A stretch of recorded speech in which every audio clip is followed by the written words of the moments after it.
Tambalang Kimerald, muling nabubuhay? Isasama nga ba sa pelikula ng Kim Pao? Maliliit na detalye tungkol sa Kim Pao, kinakiligan ng mga netizens. Tara, usap ulit tayo.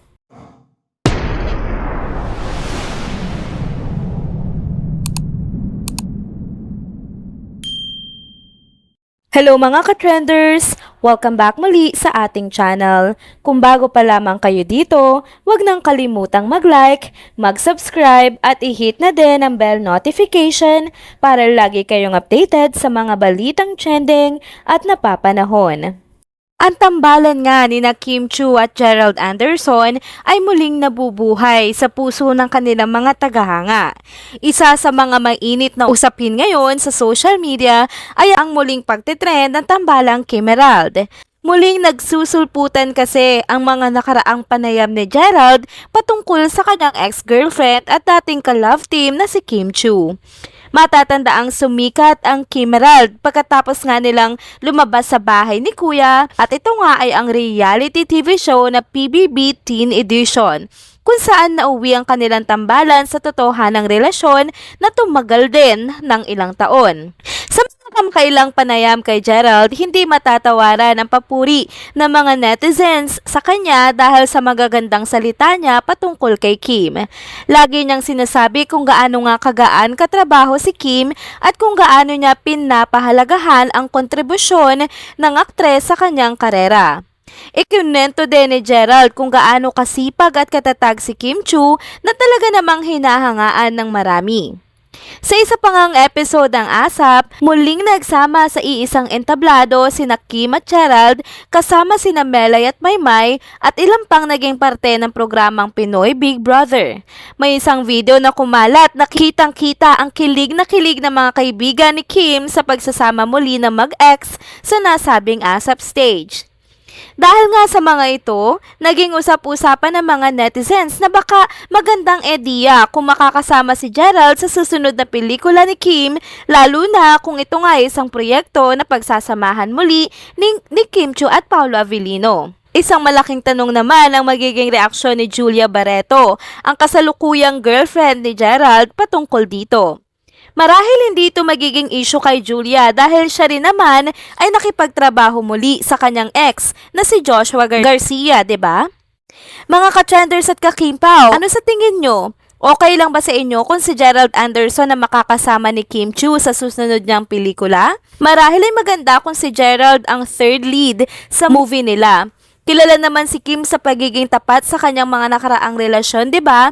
At baka maiwasan ng intriga kung si Paolo Avellino na may imahe ng pagiging playboy ang magiging third party sa pelikula. Ano sa tingin nyo? Dagdagan pa natin ang saya at kilig sa pamamagitan ng inyong mga komento at suporta. Abangan natin kung ano ang magiging susunod na kabanata sa buhay ng ating paboritong Kim Pao. Narito naman ang ilang maliliit na detalye patungkol sa relasyong Kim Chiu at Paolo Avellino na hindi nakaligtas sa mata ng mga netizens. Ang larawangang ito ay kuha noong linggo nang makita ang Kim Pao na nagja-jogging sa Ayala Avenue. Napansin ng mga fans na parang iisa lang ang earphone na ginagamit ng dalawa habang sila nga ay nagja-jogging sa kahabaan ng Ayala. Kilala nga ang dalawa sa kanilang hilig sa musika kaya't hindi nakapagtataka na ito ay isa sa kanilang mga napagkakasunduan. Isa pang larawan mula sa nakaraang linggo ay nagpapakita din ng isa pang nakakakilig na moment para sa mga ka-Kim Pao. Dito kitang-kita kung gaano ka-protective si Paolo Avellino kay Kim Chiu. Sa picture na ito, makikita ang pagtingin at matinding pagka-focus ni Paolo kay Kim habang siya nga ay abala din sa pagtakbo. Malinaw na inaalagaan at pinapahalagahan ni Paolo ang kaligtasan at kapakanan ni Kim Chiu. Dagdag pa rito, marami rin na nakapansin na palaging nasa tabi ni Kim si Paolo sa tuwing sila ay magkasama. Lagi siyang handang sumuporta at magbigay ng komportableng espasyo kay Kim kahit na sa simpleng jogging lamang.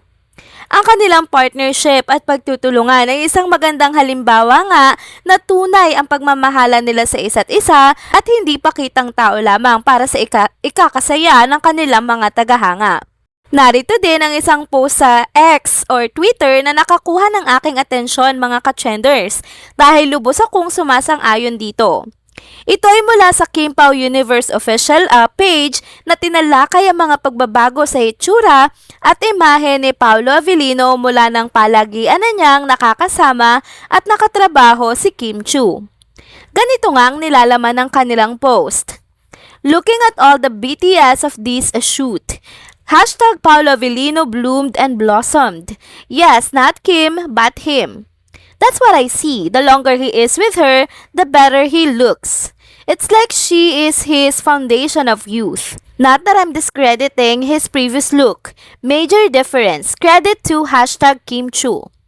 Talaga namang kapansin-pansin ang positibong epekto ni Kim Chiu kay Paolo Avellino. Ang kanilang samahan ay hindi lang sa professional na aspeto, kundi pati na rin sa personal na aspeto. Makikita ang malaking pagbabago sa kanyang aura at karisma na tila mas naging masigla at bata si Paolo sa bawat proyekto nilang magkasama. Hindi maikakaila na malaki nga ang naitulong ni Kim Chiu sa pagpapabuti ng kanyang imahe na lalo pang nagpatingkad sa kanyang karera sa showbiz. Ang kanilang tambalan ay patunay na ang magandang samahan at positibong impluwensya ng bawat isa ay may malaking epekto sa kanilang personal at professional na buhay. Kaya't hindi na nakapagtataka na maraming ang tagahanga ang natutuwa at sumusuporta sa kanilang dalawa. Ang huling larawan naman na ipapakita natin ngayon ay ang OOTD ng ating Chinita Princess sa si Kim Chiu ngayong araw ngang ito sa programang It's Showtime. Marami ang nagsasabi na ang shorts na suot ng ating Chinita Princess ay pagmamay-ari daw ni Paolo Avellino. Talaga naman bibihirang makita si Kim Chiu sa ganitong kasuotan kaya't talagang naging usap-usapan ito ng netizens. Napansin din na marami na simula nga na magkasama sila ni Paolo Avellino sa kanilang mga proyekto, tila naging madalas na nga ang pagsuot ni Kim ng mga mahahaba at konserbatibong pananamit. Matatanda ang madami ding kinilig sa paghihiraman ng Kim Pao ng mga jacket nila nung pumunta sila sa UK para sa Kapamilya Kalayaan Caravan. Talaga namang bubuhos ang suporta at kilig mula sa kanilang mga fans, lalo na sa bawat letratong lumalabas online. Kaya nga siguro naiisip din ng ilang mga tagahanga ngayon na pati nga shorts ay nahiram na din ni Kim Chiu kay Paolo Avellino. Bukod dito, marami rin na nakakapansin na kahit sa mga simpleng OOTD ni Kim, may touch pa rin ang mga damit ni Paolo na nagpapakita kung gaano na nga sila ka-close. Ang kanilang pagiging sweet at pag-aalaga sa isa't isa ay tunay na pinagmumula ng inspirasyon para sa maraming tagahanga nila. Kaya't hindi na rin nakapagtataka na bawat galaw nila ay talagang inaabangan at kinagigiliwan ng publiko.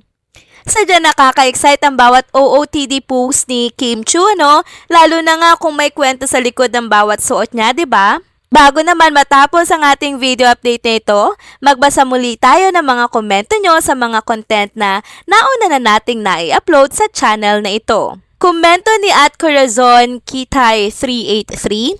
Kim Pao forever kami. Kung sino man yung babaitang yan, sorry, mahigpit pa sa mighty band ang closeness nilang dalawa.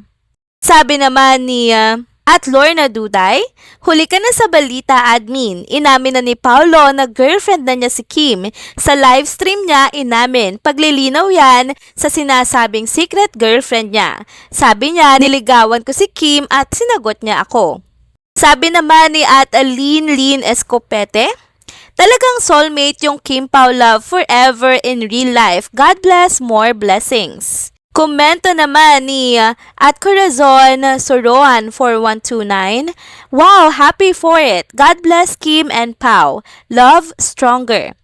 Sabi naman ni Rosalinda Piedad, yes, excited na ako bukas. Kim Pao forever. Komento naman ni Josefina Villaluz 8888, hindi siguro regarding sa relationship nila ang announcement. Both are so private, lalo na si Paolo. Baka pansamantalang magpapaalam si Kim sa Showtime dahil sa nalalapit nilang show abroad. Komento naman ni Patricia Lamte 8496, nadala lang si Kim dahil umiyak na si Jackie. Komento naman ni Atlen Vargas 9110, dapat di nabanggitin yung ex kasi mamaya mag-ingay na naman yung mga ex nila. Sabi naman ni at Rosemary Duga-Duga, 1965, excited na ako, sana tuloy na nila sa altar. And that's it mga ka-trenders. Dito na po muna nagtatapos ang ating isa na namang trending video update. Salamat sa inyong pagsubaybay at pagsama sa akin hanggang sa dulo ng video na ito. Pero bago kayo umalis, huwag niyo pong kalimutang mag-like, mag-subscribe at i-hit na din ang bell notification para lagi kayong updated sa mga balitang trending at napapanahon. See you on my next one. Paalam!